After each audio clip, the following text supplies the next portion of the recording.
اور علماء نے لکھا ہے کہ یہ حسد وہ پہلا گناہ ہے جو آسمان پہ کیا گیا تھا. یہ پہلا گناہ ہے جو آسمان پہ کیا گیا تھا. جب اللہ رب العزت نے کہا تھا نا کہ اس جدول آدم کو سجدہ کرو، تو وہ حسد کا شکار ہو گیا ابلیس. انا خیر منہ خلقتہ من طین وخلقتنی من نار، میں بہتر ہوں، وہ مٹی کی آدم پیداوار، میں آگ کی پیداوار، میں سجدہ نہیں کرتا.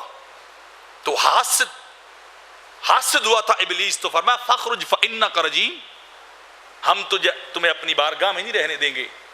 اور زمین کا پہلا گناہ بھی حسد ہے.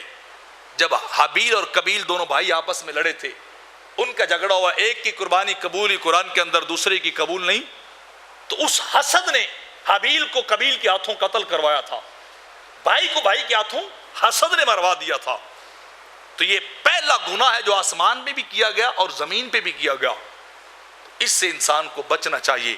آپ جتنا حسد سے بچیں گے اتنا پازیٹیو رہیں گے، اتنی آپ کی زندگی خوشحال گزرے گی. آپ کی سوچ، آپ کی فکر اتنی آزاد رہے گی، آپ کی سوچ اور آپ کی فکر اتنی پازیٹیو رہے گی. اور جتنا انسان کا مائنڈ اور ذہن مثبت اور پازیٹیو رہتا ہے، اس کا وجود اتنا ہی پازیٹیو رہتا ہے. تو انسان کو اس بیماری سے بچنا چاہیے، اللہ کی پناہ مانگنی چاہیے کہ میں کسی سے حسد کروں. انسان کو خود محنت کرنی چاہیے، انسان کو آگے بڑھنا چاہیے، نہ کہ دوسرے کے بارے میں انسان یہ خیال رکھے کہ اس سے نعمت ختم ہو جائے، اس سے یہ دولت ختم ہو جائے، اس کے پاس جو چیزیں حاصل ہیں، اس سے اسباب دنیا وہ ختم ہو جانے چاہیے. ان چیزوں کے پیچھے انسان کو نہیں بڑھنا چاہیے، رب کی رضا پہ راضی رہنا چاہیے. رضینا باللہ ربا وبالاسلام دینا وبمحمد نبی و رسولا، اپنے رب کی رضا پہ راضی رہنا چاہیے. میرے آقا فرماتے جو بندہ یہ دعا صبح و شام مانگتا ہے نا، رضینا باللہ ربا، میرے اللہ میں تیری رضا پہ راضی، وبالاسلام دینا، میں اسلام کے دین ہونے پہ راضی، وبمحمد نبی و رسولا، اور محمد کے نبی اور رسول ہونے پہ راضی.